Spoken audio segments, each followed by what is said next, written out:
నమస్తే. మల్లూరులో జరిగినటువంటి ఒక కాస్టింగ్ కౌచ్ వివాదం ఇప్పుడు పూర్తిగా సౌత్ ఇండియాకి పాకిందని చెప్పుకోవాలి. దీని మీద తమిళ ఇండస్ట్రీ కూడా నడిగర సంఘం ఎవరైనా ఇలాంటి వాటికి పాల్పడితే ఒకవేళ కమిటీలో అలాంటిగిన చర్యలు పడితే మటుకు ఖచ్చితంగా 5 సంవత్సరాల పాటు వాళ్ళని వెలేయాలని చెప్పేసి అయితే అన్నారు. అయితే ఇప్పుడు టాలీవుడ్లో ఎలాంటి ప్రకంపనలు రేగుతున్నాయి, ఎందుకంటే సమంత కూడా దీనిపైన స్పందించారు. సో మనతో పాటు సీనియర్ జర్నలిస్ట్ హేమసుందర్ గారు ఉన్నారు, వారిని అడిగి తెలుసుకుందాం. సార్ నమస్తే. నమస్తే అండి. సార్, కాస్టింగ్ కౌచ్ గురించి మనం చూసాం, మల్లూరుకి సంబంధించి హేమ కమిటీ గురించి. అయితే ఇప్పుడు కమిటీలు అనేది తమిళనాడుకు సంబంధించి ఇప్పుడు టాలీవుడ్లో కూడా రావాలని చెప్పి అయితే అంటున్నారు. సో సమంత గారు చేసిన ట్వీట్ కూడా ఇప్పుడు చాలా కీలకంగా మారిందని చెప్పుకోవాలి. సో ఇప్పుడు ఈ యొక్క కాస్టింగ్ కౌచ్ ఇష్యూ గురించి మీరు ఏం చెప్తారు? అంటే ప్రస్తుతం అయితే హాట్ టాపిక్గా అని చెప్పుకోవచ్చండి. ఇది ప్రతి చోట అందరూ స్పందిస్తున్నారు. మొన్ననే ఆ Premam hero, Malayalam cinema Premam hero కూడా నాపై ఇలా చేశాడని చెప్పి ఆరోపణ చేసింది దాంట్లో నటించిన నటి. అలాగే ఇంకా ఇట్లాంటి ఎలిగేషన్ చాలా వస్తున్నాయి. అలాగే సమంత గారు కూడా తెలుగు ఇండస్ట్రీలో దీని మీద ఒక కమిటీ వేయాలని మంచు విష్ణు గారిని కూడా ఒక లేఖ రాశారు. దీని మీద అంటే వీళ్ళు మంచు విష్ణు గారు ఏమంటారంటే గవర్నమెంట్నే ఒక కమిషన్ వేయాలని ఆయన కోరాడు. ట్విట్టర్ వేదికగా ఆయన కోరాడు. అంటే మహిళల భద్రత కోసం, రక్షణ కోసం కమిటీ వేయాల్సిందిగా ఆయన కోరాడు. అంటే గవర్నమెంట్ చేసే కార్యక్రమాలతో పాటు ఇండస్ట్రీ పరంగా చర్య తీసుకునేకి కెపాసిటీ వాళ్ళకి ఛాంబర్ వాళ్ళకి ఉంది. ఛాంబర్ తరపునే వాళ్ళ తరపునే అన్ని దీంతో కలిపి కమిటీ వేసుకుంటే, ముఖ్యంగా అయితే మూవీ ఆర్టిస్ట్ అసోసియేషన్ ఎక్కువ ఎలిగేషన్స్ ఎక్కడి నుంచి వస్తున్నాయి? టెక్నీషియన్స్ పరంగా రావట్లా. 24 క్రాఫ్ట్స్ ఉన్నా కానీ టెక్నీషియన్స్ పరంగా ఎటువంటి ఎలిగేషన్స్ రావట్లా.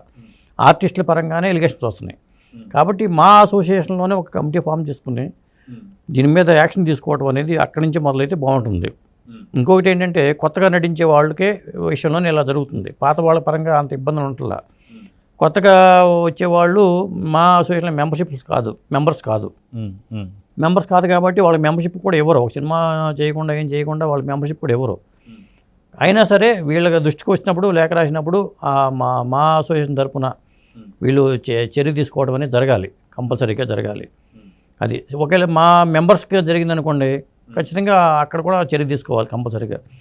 వీళ్ళు తప్పు చేసినా, నటీమణులు తప్పు చేసినా చర్య తీసుకోవాలి. ఎందుకంటే ఎలిగేషన్స్ వీళ్ళు మెంబర్స్ పరంగా కూడా వస్తున్నాయి. వీళ్ళు డ్రగ్స్ దీంట్లో ఇన్వాల్వ్ అయి ఉన్నారని, లేకపోతే రేవ్ పార్టీలో పాల్గొంటున్నారని, కాస్టింగ్ కౌచ్ కానీ ఇలాంటివన్నీ ఉన్నాయి. ఒకటి కాదు ఇక్కడ అంశం, చాలా అంశాలు ఉన్నాయి. కాబట్టి దీని మీద ఇండస్ట్రీ పెద్దలతో కమిటీ ఏర్పాటు చేసుకుని ఒక క్రమశిక్షణ సంఘంలాగా అట్లా తీసుకోవడం అనేది వాళ్ళ పరంగా జరగాలి. గవర్నమెంట్కి కూడా చేయాల్సింది తప్పేమీ లేదు. ఆయన రిక్వెస్ట్ చేశాడు గవర్నమెంట్ని, రేవంత్ రెడ్డి గారికి రిక్వెస్ట్ చేస్తాను పెట్టాడు. ఇండస్ట్రీ అనేది హైదరాబాద్లో తెలంగాణ గవర్నమెంట్లో ఉంది కాబట్టి ఇక్కడ కమిషన్ ఏర్పాటు చేయమని ఆయన రిక్వెస్ట్ పెట్టాడు. అది కూడా మంచిదే.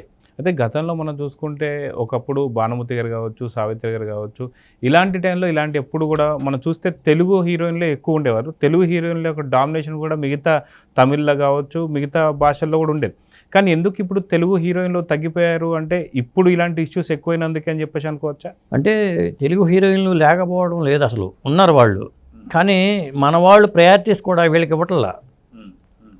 తెలుగు వాళ్ళకి ఇవ్వకుండా పొరుగింటి పొలకు రుచి అంటాం కాబట్టి వీళ్ళు నార్త్కి వెళ్ళో లేకపోతే బెంగళూరు పక్కనే ఉన్న బెంగళూరు నుంచి హీరోయిన్లు తెచ్చుకుంటున్నారు, మలయాళ ఇండస్ట్రీ నుంచి హీరోయిన్లు తెచ్చుకుంటున్నారు. తప్పితే తమిళ ఇండస్ట్రీ కూడా అంతే. తమిళ ఇండస్ట్రీ కానీ తెలుగు ఇండస్ట్రీ కానీ ఇటు కన్నడ ఇండస్ట్రీ మీద హీరోయిన్ల కోసం మలయాళ ఇండస్ట్రీ మీద డిపెండ్ అవుతున్నారు. అంటే అక్కడ వాళ్ళు లేరా అంటే లేరని కాదు, ఉంటారు. కానీ అదే చెప్పేది, పొరుగింటి పొలకు రుచి అంటారు కాబట్టి వీళ్ళు లోకల్ వాళ్ళకి అవకాశాలు ఇవ్వట్లా. ఇప్పుడు అనన్య నాగళ్ళ అనే ఒక కొత్త అమ్మాయి సినిమాలు కూడా తక్కువే ఉన్నాయి. ఆ అమ్మాయి ఇప్పుడు వరద బాధితుల కోసం 2.5 లక్షలు 5 లక్షల రూపాయలు విరాళంగా ప్రకటించింది. తెలుగు అమ్మాయి.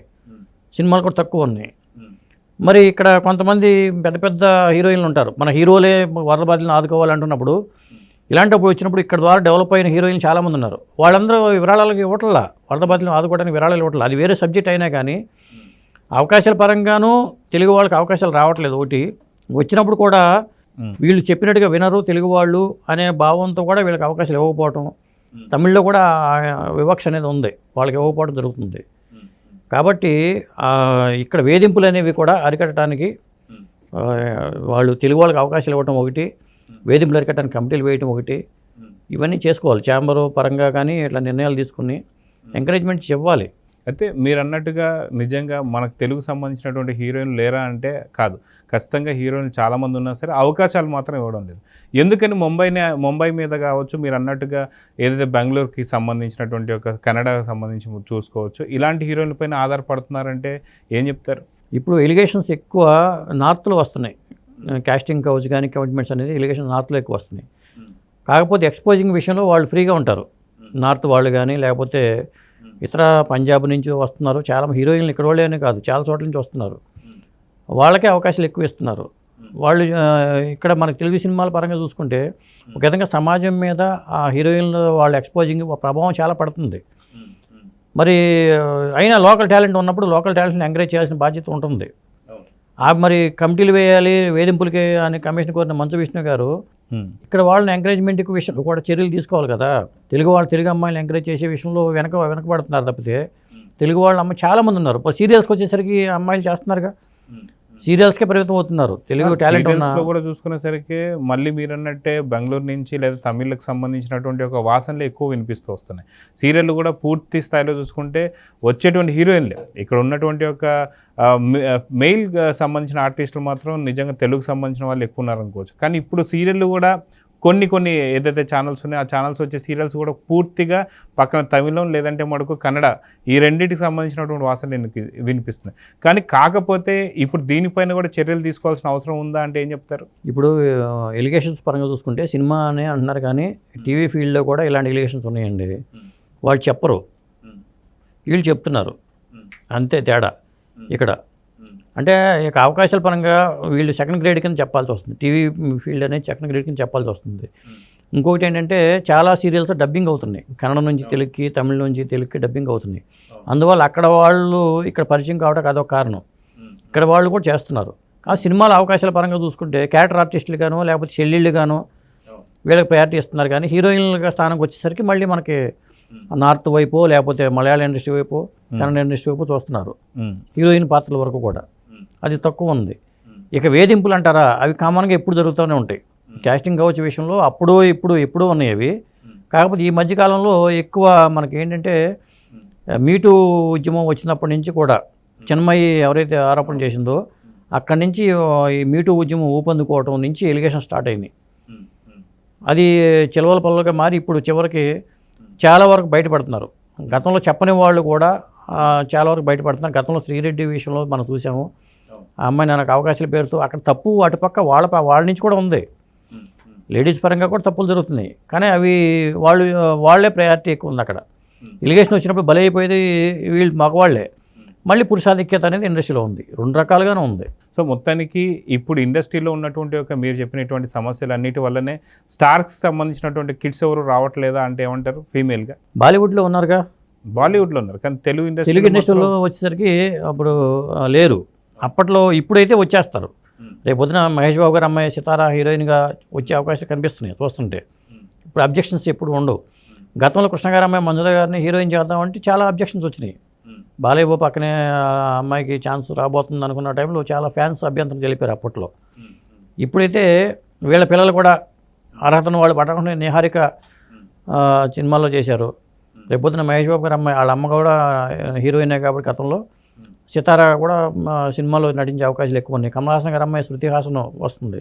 ఆ రోజుల్లో అయితే స్టార్స్ కూతుళ్ళు రావడానికి అబ్జెక్షన్ ఉండేది, కానీ ఈ రోజుల్లో అబ్జెక్షన్ లేదు. వాళ్ళు ఈజీగానే సస్టైన్ అవ్వగలరు ఇండస్ట్రీలో వచ్చినా కానీ. సో మొత్తానికి టాలీవుడ్లో త్వరలోనే ఒక కమిటీ ఏర్పడబోతుందంటే ఏమంటారు? కమిటీ ఏర్పాటు చేయాల్సిన అవసరం అయితే ఉంది. ఎందుకంటే వీళ్ళగా స్టార్ కిడ్స్ వరకు ఎటువంటి ఇబ్బంది ఉండకపోవచ్చు, కానీ బయట వాళ్ళ విషయంలో చాలా ఇబ్బందులు ఉంటాయి కంపల్సరీగా. అందువల్ల కమిటీ అనేది చాలా అవసరం. ఇది మరీ అలరావక ముందే ఒక కమిటీ వేసుకోవడం, గవర్నమెంట్ పరంగా కూడా ఎలిగేషన్ వచ్చినప్పుడు కూడా విష్ణు అన్నట్టుగా గవర్నమెంట్ కూడా కమిషన్ ఏర్పాటు చేస్తే మహిళల భద్రత కోసం, సినిమాకు ఇండస్ట్రీ కోసమనే కాకుండా కామన్గా ఉండే దీనికోసం కూడా అట్లాంటి కమిషన్ అనేది అవసరం ఉంది. అలాంటి కమిషన్ కూడా వేయాల్సిన అవసరం అయితే ఉంది. సో చూద్దాం సార్, ఖచ్చితంగా తెలంగాణ గవర్నమెంట్ ఒక కమిటీ వేయాలని, దీని మీద తగు చర్యలు తీసుకోవాలని అయితే కోరుకుందాం. నమస్తే.